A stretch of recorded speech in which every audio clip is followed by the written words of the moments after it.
Just start making a list. What do we know? Do we know, first of all, what our ordered pairs, we're on worksheet G, what do our ordered pairs represent? Our ordered pairs, T is seconds, and what,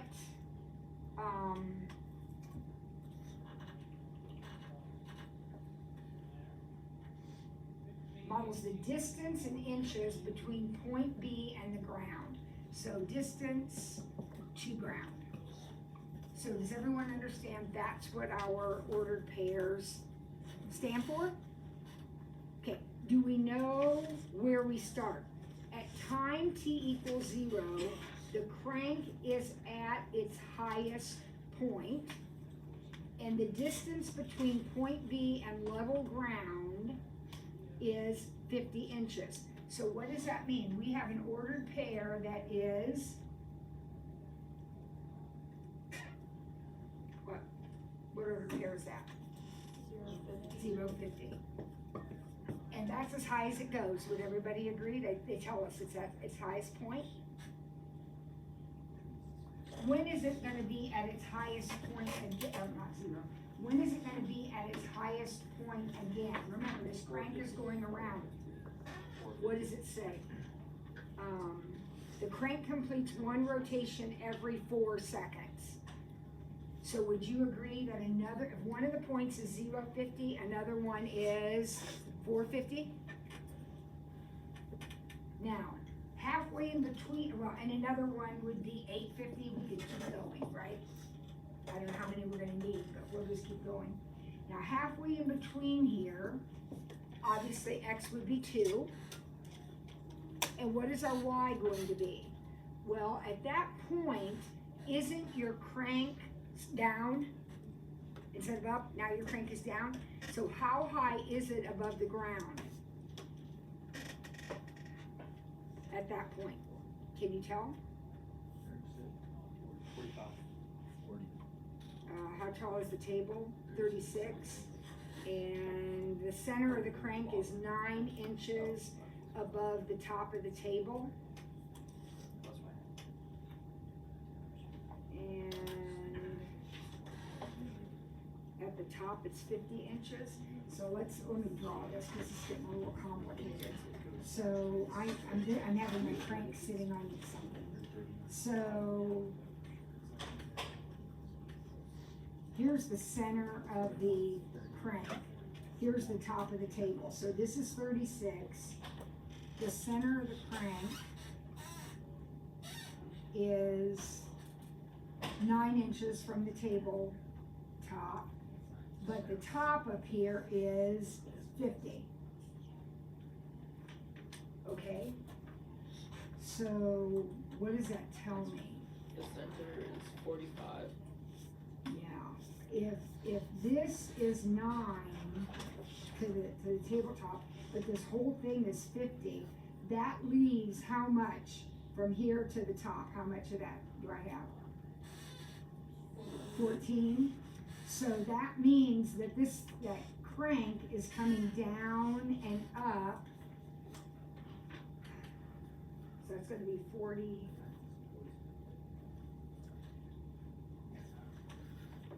Okay, wait. Yeah, the crank is 5 inches. It's 5 inches, yeah. Yeah, so the crank is going to be 5 inches. Which makes it 50 at the top. Yeah.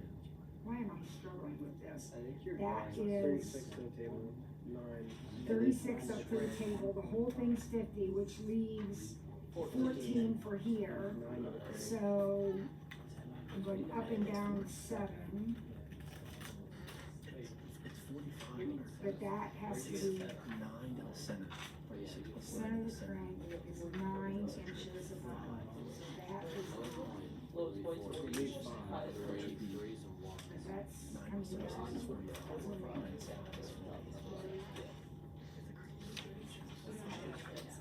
The top of the bottom. I only have 7. It's supposed to be little. I pictured. It's supposed to be little. Here's the center of the crank. The crank it's So 5 inches. from the that's not center what of the it's crank is 9 inches above the top of the table. So the center of the crank is going to be at 45. And the top of the crank is at 50. Okay. Okay, so now I got it. So where's the bottom of the crank gonna be? The top of the crank was at 50, the middle is at 45, so the bottom of the crank is gonna be at 40.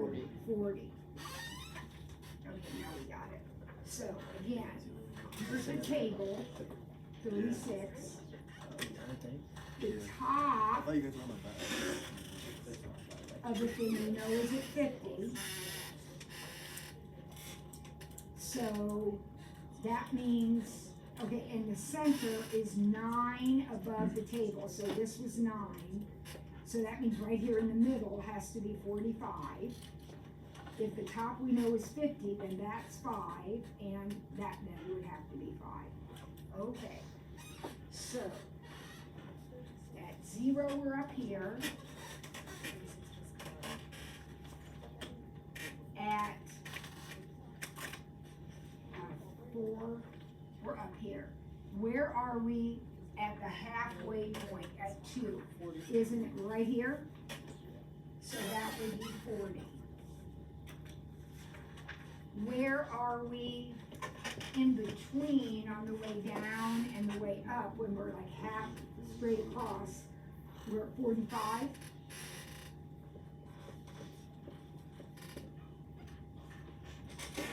Alright, so let's go through that one more time, make sure everybody's got it. We know the table is up 36, and we know the high point is 50. We know this thing sitting on the table has a midpoint that is 9 units above the top of the table. So the midpoint has to be 45. We already know the top is at 50. So therefore, this is a circle, the bottom has to be, if that's up 5, the bottom has to be down 5. So at the beginning, we're up here. Halfway through, we're down here. And then we're back up here again. On the way down, we cross the midpoint, which is at 45. And then on the way back up, we cross the midpoint, which is also at 45. Now, I don't know, I haven't drawn my curve here yet, but this is the beginning. Could we fill in, I went from 4 to 8, could we fill in 5, 6, and 7 here? Because we know 5, 6, and 7 are gonna match 1, 2, and 3 in terms of Y values, because it's periodic, it just keeps going around and around. So let's look at the points that we've got and see if we can figure out how best to label them. All right, we want this one, this one.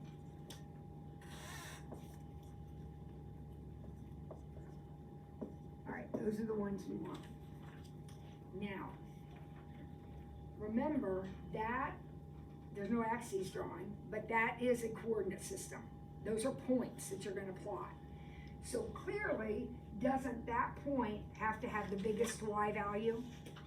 It's highest on the grid, so it has to have the biggest Y value. So can we go ahead and put 0, 50 there?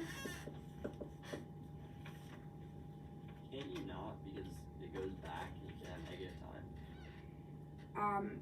Because you see the graph going backward. I'm not labeling.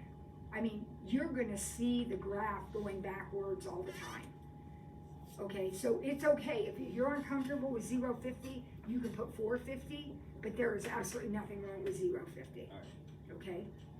Sines and cosines are continuous curves, so it doesn't really matter where you start, you're gonna be able to go back. Now, Declan, I would not label one of my points. Like if they wanted me to label that one, then I wouldn't start with 0, 50 there, because I wouldn't wanna have a label that's negative.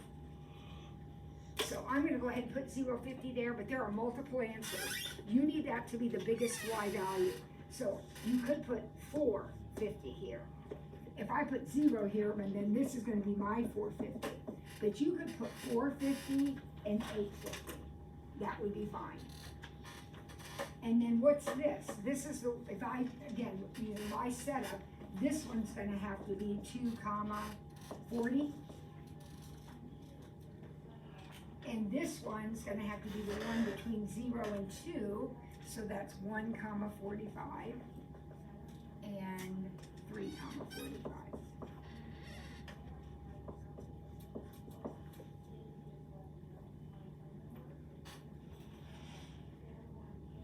There are multiple answers possible, but they're all gonna have these Y's. Change the X's for sure as you spin around more and more, but they're all gonna have these Y's. Okay, now we're looking particularly at G and J. What can you tell about your actual function? From G to J? Positive and, what'd you say? Decreasing, yeah, positive and decreasing. Isn't it going down from G to J? Yeah. Decreasing? Okay, now we're talking about the curve itself. So there's a difference between the two questions. The first question asks about the actual function. That is the picture that I drew. My Y values are all positive. Get your Y values, they're positive, but it's definitely going down. So the Y values are decreasing. Now, what about the rate of change? The rate of change deals with the concavity. That is concave up, so the rate of change is increasing. And so just write out, it's increasing because the thing is concave up. Okay? All right, let's try the back side. Now we got somebody on a teeter-totter. Or a seesaw.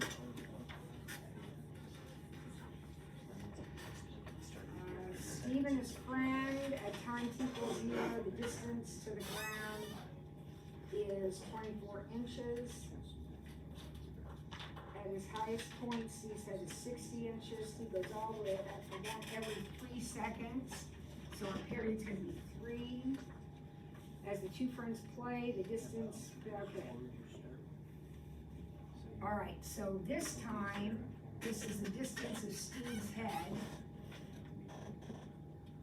to the ground. So the ordered pairs are gonna be the distance between Steve's head and the ground at time t. Okay, so what are some points we know? Where are we at the beginning? At 0, Steve's head is? At 0, Steve's head is? 24. And it's going to be at 24 again at time 3 and at 6 and however far you want to go. Now where is Steve's head? Right in the middle, so halfway through the period. This is the lowest point of Steve's head. The highest point of Steve's head is going to be 60 inches. Oops.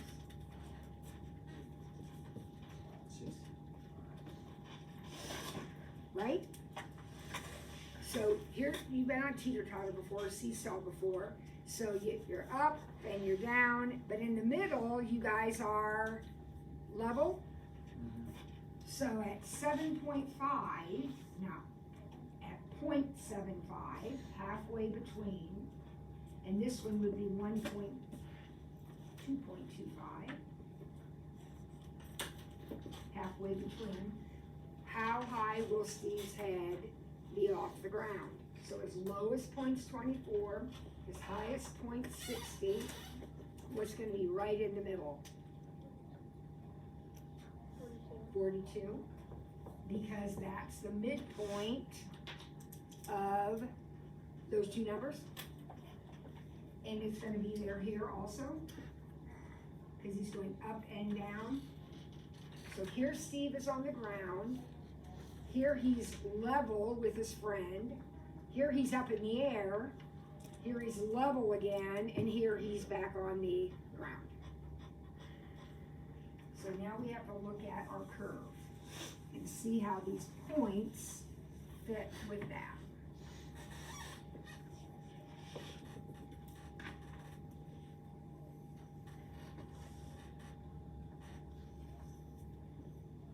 This time we want F, G, J, K, P again. Now, pay attention. What's happening right here at F? He's at his highest. That's the big Y right there. That's the big Y. So that would be 1.560.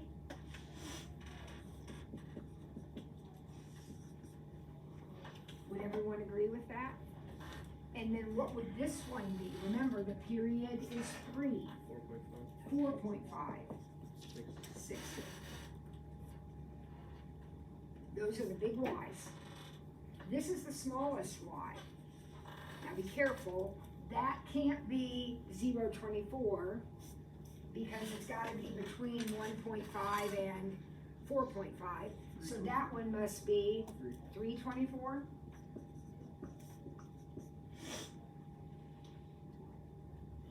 And then these guys are the ones in the middle of 1.5 and 3. So that would be 2.25, comma 42. And then K, which I don't have up here, but it would be 3.75, comma 42.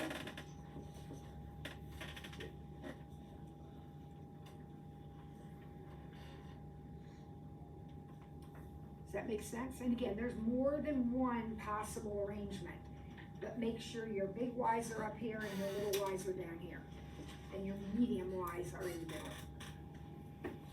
On the interval from F to G, describe the curve, positive and decreasing.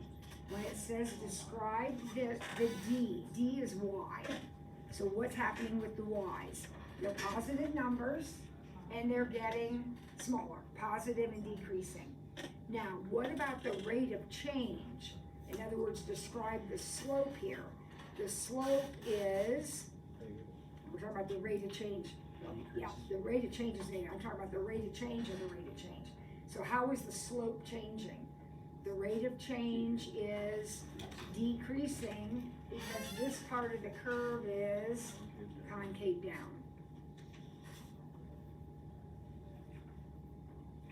Okay, tomorrow you get, or whenever I see you again, you'll get to do one of these. All right, now I got another thing I want to give you, make sure we're on track here.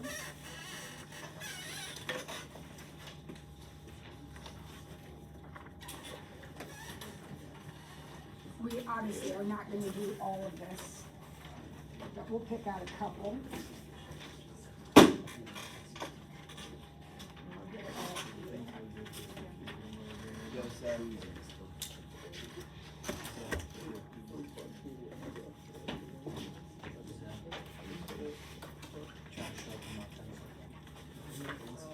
I would.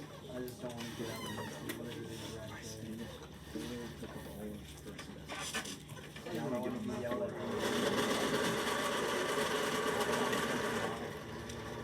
Exactly the same questions.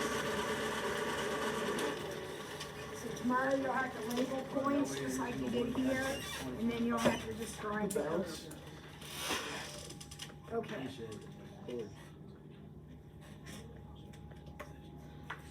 All right, so there's a bunch of unit circle stuff on here. So I want to change, I want to move to page 4. And you should have your notes open to your unit circle unless you're super comfortable with it already.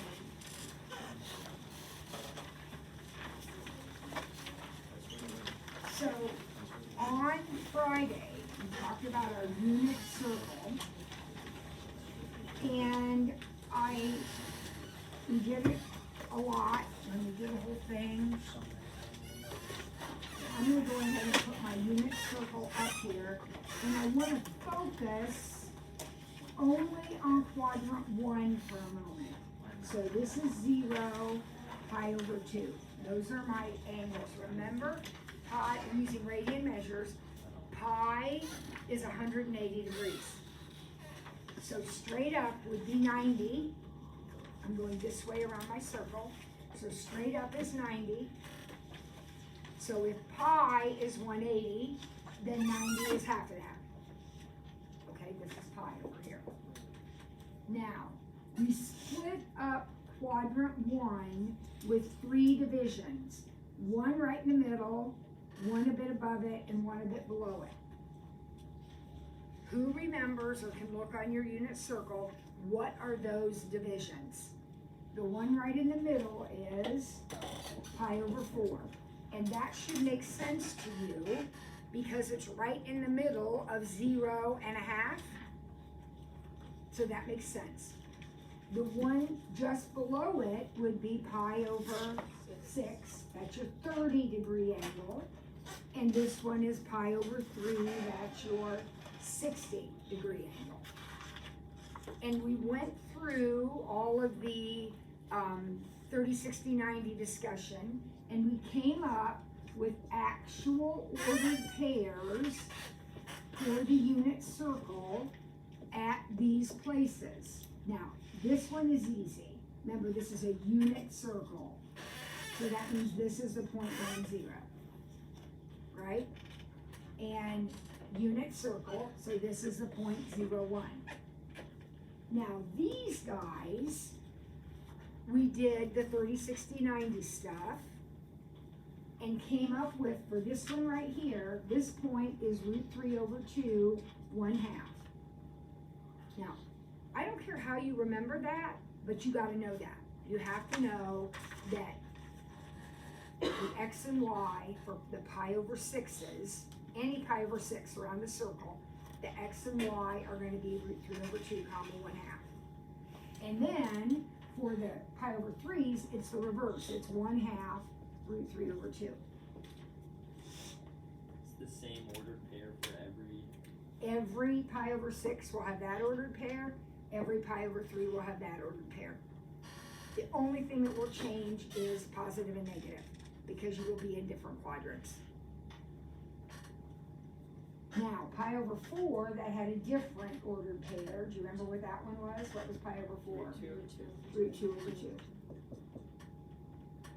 It was actually 1 over √2, or I mean 1 and √2 were the sides, but we had to divide to make it turn out to be √2 over 2 to make it rationalized.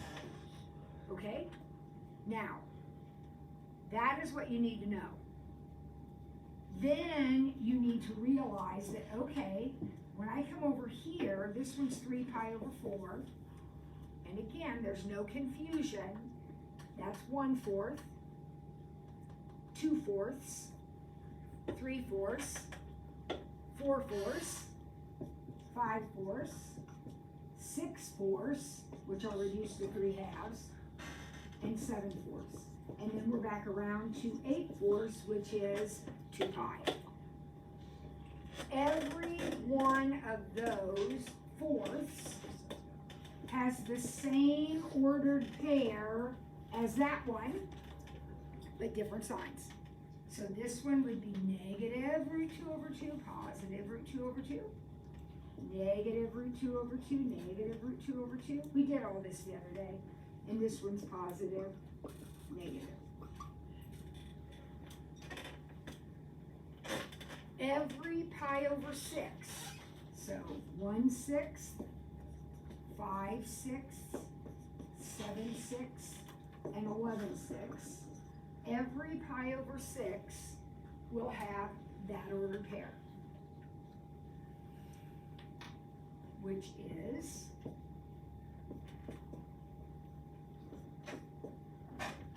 this one would be positive √3 over 2, negative. This one would be negative, negative. And this would be, oops, yeah, negative, positive.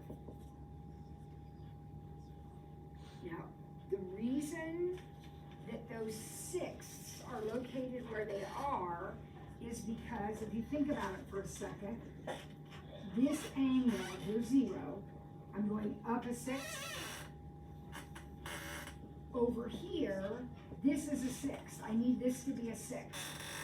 So if this is a whole pi, but I have an angle that's a 1/6 of a pi, doesn't it make sense? That's 5/6. And down here, I'm coming down a 6. So that's 1 and a 1/6. And here I am almost all the way around, but I'm stopping with a 6 to go. So that's 11/6. 1 and 5/6. And then same thing happens with the 3s, the 3rds, I should say. So that's 1/3. Over here we got 2/3. What do we have down here? 4/3. That's 1 and a 1/3. And what do we have over here? 5/3. My spacing's not the best, but yeah, 5/3. So what are those ordered pairs? Well, they're just like that one. So this is going to be -1/2 √3/2. This one's going to be -1/2 -√3/2. And this one's going to be 1/2 -√3/2. Alex? Why is it that the thirds are always close to the y-axis? Well, you gotta remember, you're splitting, think of it in degrees, Alex. So if this is 60, 90, this is 120, 2/3 is 120, 5/6 is 150. So clearly, yeah. And then this would be 210 in degrees. This would be 240, 4 pi over 3. So that's why. But that's going to help you remember. You're going to remember the thirds are close to the y-axis. So all of the points that are close to the closest to the y-axis are going to have that ordered pair. All right, so now I'm ready to actually do a question. Number 12 says sketch 2 pi over 3 in standard position. Well, you know where 2 pi over 3 is. Hopefully, this is pi, 0, pi over 2, 3 pi over 2. So I'm on page 4 of my practice packet. What is 2 pi over 3 going to look like? Isn't it going to look like this right here?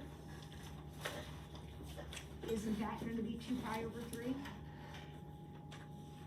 2/3 of a revolution? Or not 2/3, but 2/3 of a pi? 2/3 of a pi? How about pi over 6? Where is pi over 6 going to be? Right here? Isn't that pi over 6?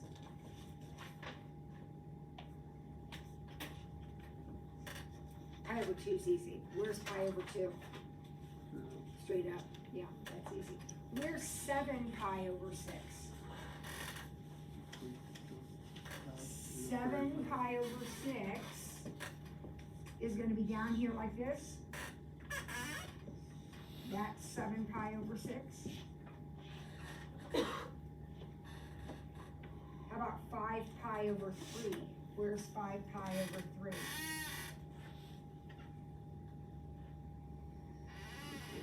Right there.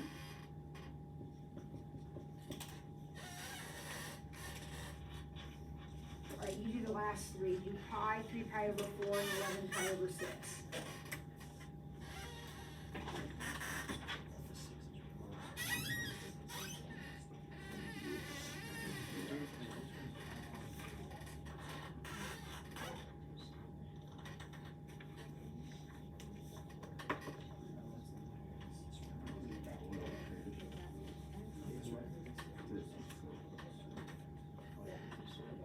I hope you put pi right over here. Is that where you put pi? Halfway around? Where did you put 3 pi over 4? which quadrant? 3 pi over 4, where did you put it? Top one. Quadrant 2, right there. Remember, pi is halfway. Pi is over here, just like that. So doesn't it make sense that 3/4 would be right in here? And what did you do with 11/6? That's almost all the way around. Because what would all the way around be? 12/6? 2 pi, 12/6, so 11 pi over 6. Is it like possible to go around multiple times? It absolutely is. So those are called coterminal angles, and we'll talk about those. But we can certainly have an angle that is, let's say, 7/3 of 7/3 pi. So 6/3 is a revolution. So 7/3 would be all the way around, and then another third. So 7 pi over 3 would be here. Yeah, yeah. And I think we talked about we can also go negative. So like this would be negative 1/6 pi. This would be negative 1/4 pi, negative 1/3 pi, and so on. All right, turn it over. Let's look at the back. Determine which of the given answers could be the measure of the angle. So what do you think? What's the answer to number 21, do you think? Using what you know so far, what do you think? Using your unit circle, which one is it? C, that's 2 pi over 3. How about 22? A, pi over 6. How about 23? B, that's pi over 2, that's easy, that's straight up, pi over 2. Ooh, what about number 24? What do you think about that one? C, 5 pi over 6. Why can't it be 7 pi over 6? Because that would be more, that would be down in quadrant 3, right? So you're getting a sense of, just like Alex said, the thirds are closer to the y-axis, and the sixths are closer to the x-axis. I'm starting to get a feel for that. Perfect. All right, let's go back to our notes.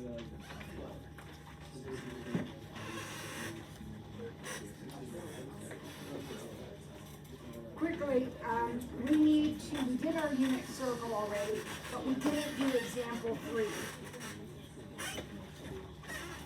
For each of the following, find the measure of the angle corresponding to the given arc length. Now, you can draw this if you want, but example 3 in your notes, page 7, says, what is the measure of the angle that is 1/6 of a circle in the counterclockwise direction? Now, first of all, counterclockwise means the angle is counterclockwise. So I'm going around my circle counterclockwise, so my angle is positive, right? It's going to be a positive angle. It's 1/6 of a revolution. So in radians, what would be the measure of that angle? If it's 1/6, it would be pi over 3. Because what is a revolution? 2 pi. 1/6 of that would be 2 pi over 6, which is pi over 3. We have to remember 2 pi is a revolution, not pi, 2 pi. So that would be pi over 3. 2 full revolutions clockwise. Clockwise means we're going negative. And we're going to go around negative 2 times. So that's kind of what Avery was talking about. What will be the measure of that angle? Negative 4 pi. Negative 4 pi. Negative 4 pi. Because around once is 2 pi. Clockwise means negative. Landon? You okay, honey? Okay. 3/4 of a circle counterclockwise. So 3/4 of a revolution positive. What would that be? 3 pi over 2. 3 pi over 2. 3/4 of 2 pi. That would be 6/4, which is 3/2. 7/8 counterclockwise, that means positive. So 7/8 of a revolution, so 7/8 times 2 pi would be 14/8, which is 7 pi over 4, positive. Do you ever go partially around negative with the thing, like be flipped upside down, like the scale? Like say you had, So this would be negative 1/6. yeah. This would be negative 1/4, negative pi over 3. So if that's what you're thinking, yes, yes. All right, next page. We already have discussed that you need to memorize the definitions of the functions. Okay, so what sign? You don't remember, look back in that box he gave you. Sine is y over r. Cosine is x over r. And tangent is y over x. Now, the beauty of the unit circle is, what's r? The radius. Which is, in the unit circle, 1.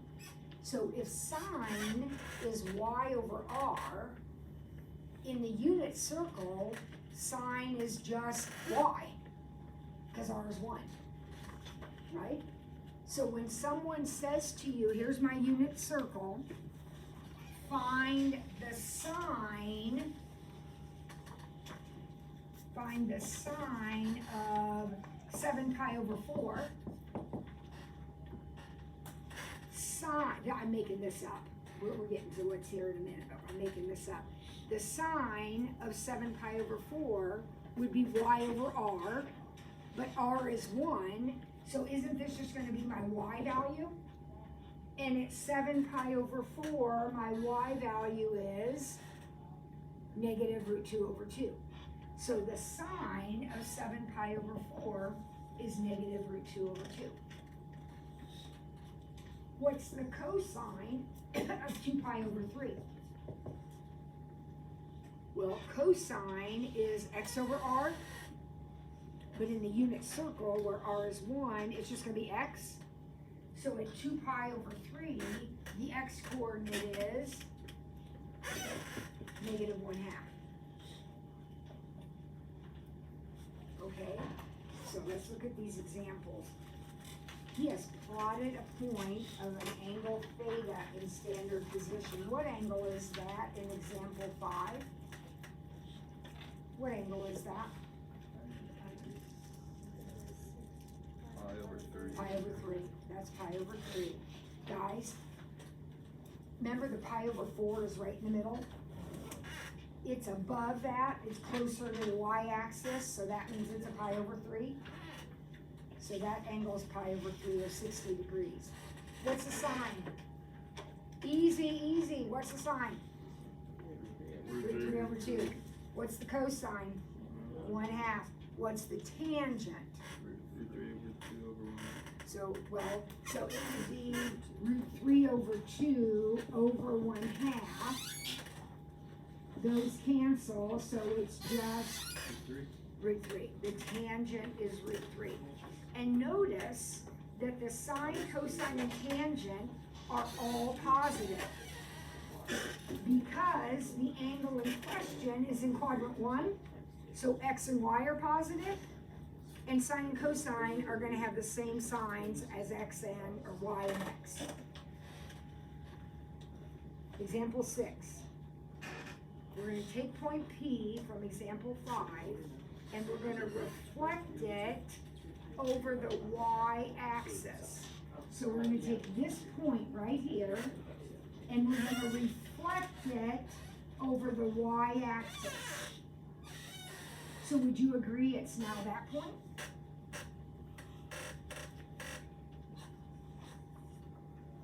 So what's the sine? That's an alpha. That's the new angle they're talking about. So what's the sine of that angle? Negative 1/2? then, oh no, the sine is root 3 over 2. Yeah. Cosine is negative 1/2. Yeah, I turned it around on me. So sine is root 3 over 2. Cosine is negative 1/2. And what's the tangent now? Negative root 3. Every pi over 3 angle is going to have the same sine and cosine and tangent, except for positive and negative. Wait, why would cosine be the 3 over 2 now? No, Like the- cosine is negative 1/2. even in the example 6 too? Yeah, because that point is now this point. All I did was reflect this across the y-axis. So I folded it across the y-axis so it lands here. It's still a pi over 3 angle. Only now the x-coordinate, the cosine coordinate's negative, and the tangent's negative. Okay. All right, let's turn to the next, check your understanding on page 9.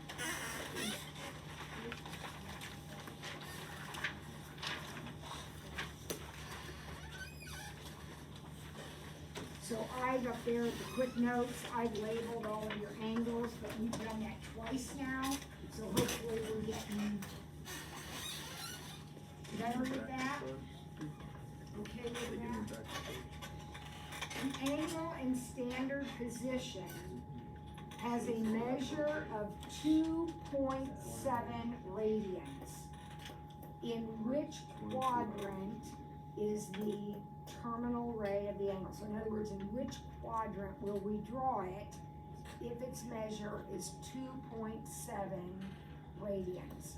Now remember, this is pi radians right here. So isn't this 3.14? And this is half of that, which would be 1.57. So in which quadrant is 2.7 radians? In between 1.57 and 3.14?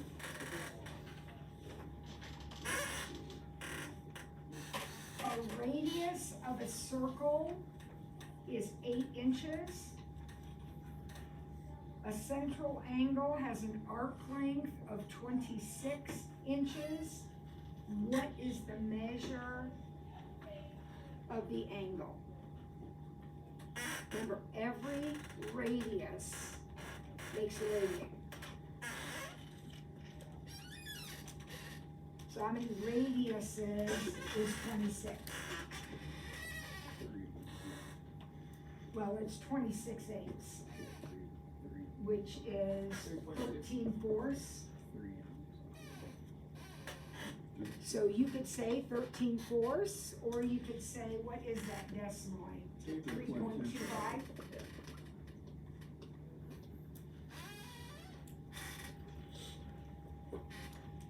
An angle in standard position has a measure of 4 pi over 3 radians. So I've got my unit circle here, so I'm going to go ahead and draw that angle. So this is the angle we're talking about right here. There it is, 4 pi over 3. This goes back to Avery's question. Are there other angles I could name that would end up in that same spot? Now, they might travel differently. They won't have this arc here, but they would end up here. Can you think of another angle that would, if I drew it, starting here, always starting here, that would end up in that same spot? Declan? 10 pi over 3. He said 10 pi over 3. Now, think about that for a minute. All the way around would be 6/3. And if I go 4/3 more, could that also be 10 pi over 3? So 4 pi over 3 was the original, but 10 pi over 3 would be one option. Now, just think about that for a second. How did Declan get 10 pi over 3? He took that and added a revolution. He said, what if I spin around once and then go that 2 pi over 3? or 4 pi over 3. So that's, add 6 pi and you get that. Gabby? Negative 2 pi over 3. Negative 2 pi over 3. She says, what if I go negative 2 pi over 3? She is exactly right. How did she get that? Well, Declan took 4 pi over 3 and added a revolution. She took 4 pi over 3 and subtracted a revolution. Coterminal angles are formed by adding and subtracting revolutions. It's that periodic relationship. Remember when the period was 4 and we were adding and subtracting 4? Well, now our period's 2 pi once around. So we're just adding and subtracting 2 pi. So they want another one, right? Okay, so what would be another one? There are infinitely many, but what would be another one? 16 pi over 3. 16 pi over 3? Yeah.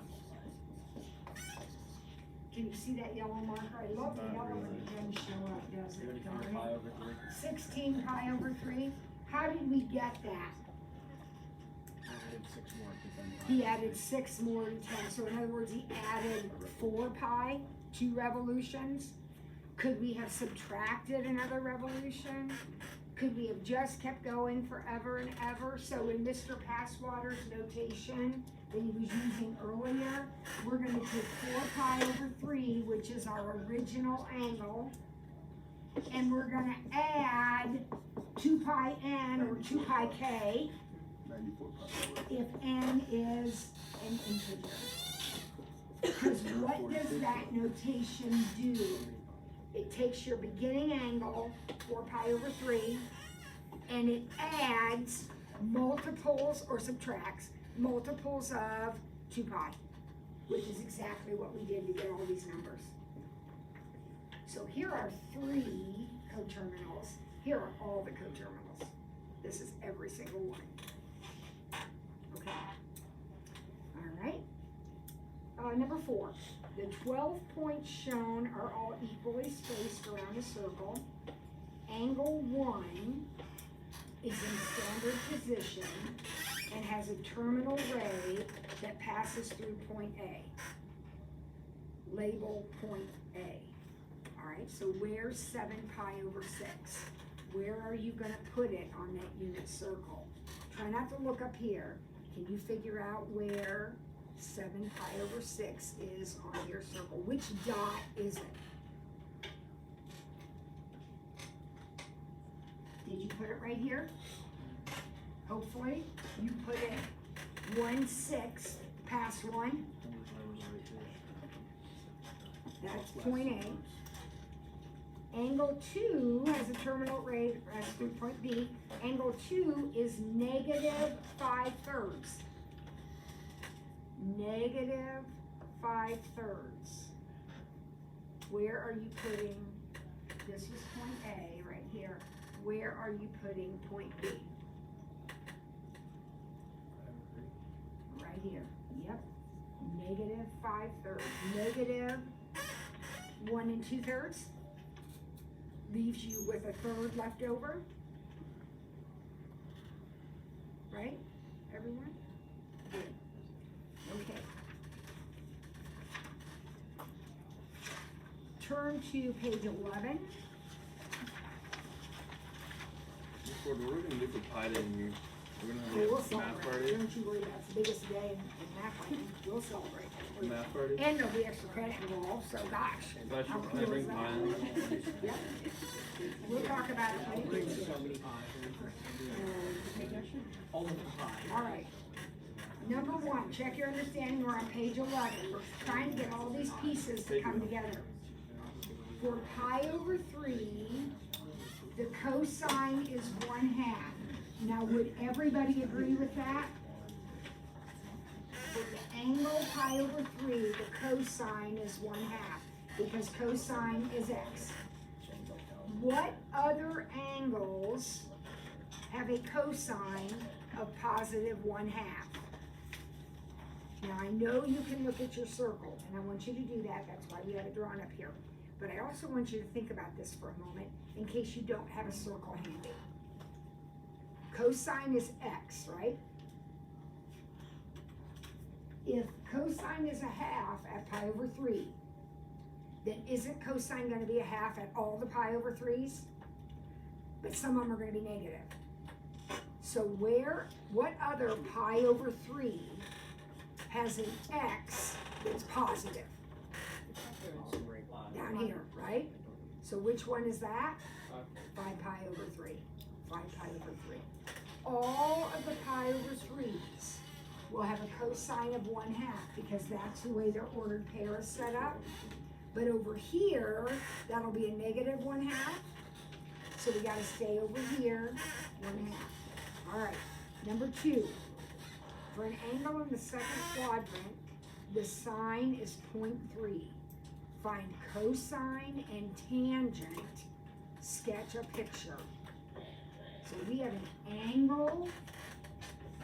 You may not get this one done. This is kind of a tricky one. We have an angle in quadrant 2. So I'm gonna go ahead and just draw a triangle in quadrant 2.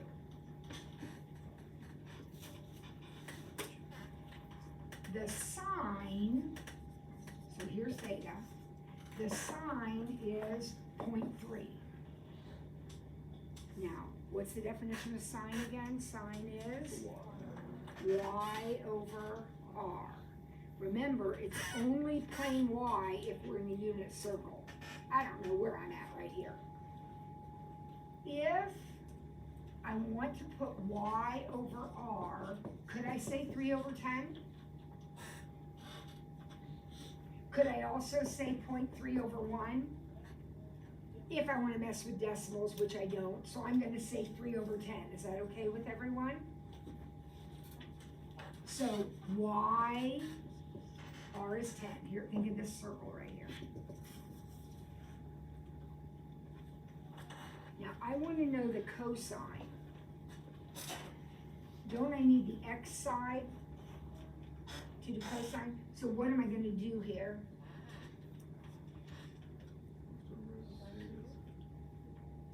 Wait a second, how do I find this missing side of this triangle? Yeah, Pythagorean theorem, there we go. So 3 squared plus x squared is 10 squared. Keep in mind, you're going to need to do the same thing with these numbers. So you'd be messing around with decimals, that's why I like my whole numbers here. So it looks like x squared equals 91. So this is going to be the square root of 91. But, won't it be negative?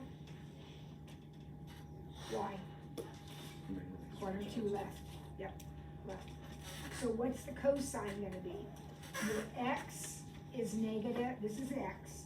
X is negative root 91, and r is 10. So your cosine is negative root 91 over 10. What will your tangent be? Y over x. So 3 over negative root 91. All right, we'll finish this up. I'm going to go ahead and assign 3.2 because we are almost done with it. So 3.2 will be right Wednesday. Also on Wednesday, you have your 1 point.